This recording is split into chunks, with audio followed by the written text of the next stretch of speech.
என்னாச்சு? சக்சஸ் தானே? ஆமா, கழுத்துல தாலிய காணோம். உஷாரா யாருக்கும் தெரியாம மறைச்சு வச்சிருக்கியா? இல்ல மாயாஜி. என்னாச்சு புஸ்ஸே? மாப்பிள்ள தாலி கட்ட மாட்டேன்னு சொல்லிட்டானா? தாலிய பார்த்ததும் இதெல்லாம் எதுக்குன்னு கேட்டாரு. ஆ, ஆனா கன்வின்ஸ் பண்ணி தாலி கட்ட சம்மதிக்க வச்சுட்டேன். ஆ. அப்புறம் என்னாச்சு? நீ தயங்கறத பார்த்தா மாப்பிள்ள உன் கழுத்துல தாலி கட்டலங்கிறது தெரியுது. ரிஜிஸ்டர் மேரேஜ் ஆவது நடந்துச்சா புஸ்ஸே? நடந்துச்சா இல்லையா அதையாவது சொல்லு. நடக்கல. நடக்கலையா? ரிஜிஸ்டர் கல்யாணம் ஏன் நடக்கல? என்ன நடந்தது? மாலைய மாத்திட்டு அப்புறம் தாலி கட்டிக்கிட்டு கையெழுத்து போடலான்னு நினைச்சு மாலைய மாத்திக்கிட்டோம். சூர்யா என் கழுத்துல தாலி கட்ட தயாரா இருந்தாரு. அப்புறம்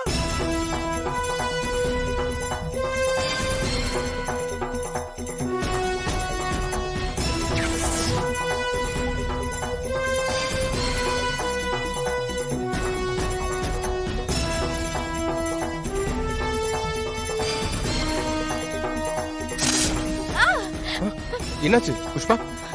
ஏய், புஷ்பா புஷ்பா முதல்ல ஹாஸ்பிடல் கூட்டு போங்க சார். சரி சரி. இதுதான் நடந்துச்சு. ஐயோ, மம்மி ரிட்டர்ன்ஸ் மாதிரி பாம்பு ரிட்டர்ன் ஆகி வந்துருச்சா?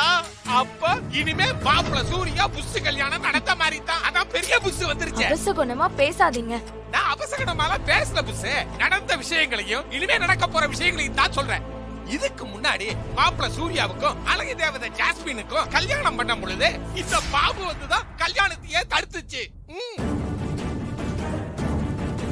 இப்பவும் அப்படித்தான் நடந்திருக்குது. சிஸ்டர், எனக்கு என்னவோ அந்த பாம்பு இருக்கிற வரைக்கும் நம்ம புஷ்ஷுக்கு மாப்பிள்ள கூட கல்யாணம் நடக்க வாய்ப்பே இல்லைன்னு தான் தோணுது. சங்கரபாண்டி சொல்றதும் கரெக்ட் தான். ஆனாலும் ஜாஸ்மினுக்கு நடந்தது உனக்கும் நடக்கும்னு 100% சொல்லிட முடியாது. 100% அதான் நடக்கும்.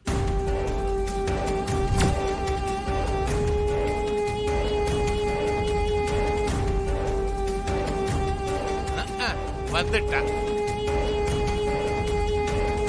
பாம்பு கொத்தி போய் சேர்ந்திருப்பேன்னு நினைச்சேன். பொழைச்சு வந்திருக்க. பாவி, இப்போ உனக்கு நல்லா புரிஞ்சிருக்குமே. குறுக்கு வழியில போனா ஜெயிக்கிற மாதிரி தான் இருக்கும். ஆனா கடைசியில தோத்து தான் ஆகணும். இன்னும் ஆட்டம் முடியல துர்கா. இப்ப வேணும்னா நான் தோத்து போயிருக்கலாம்.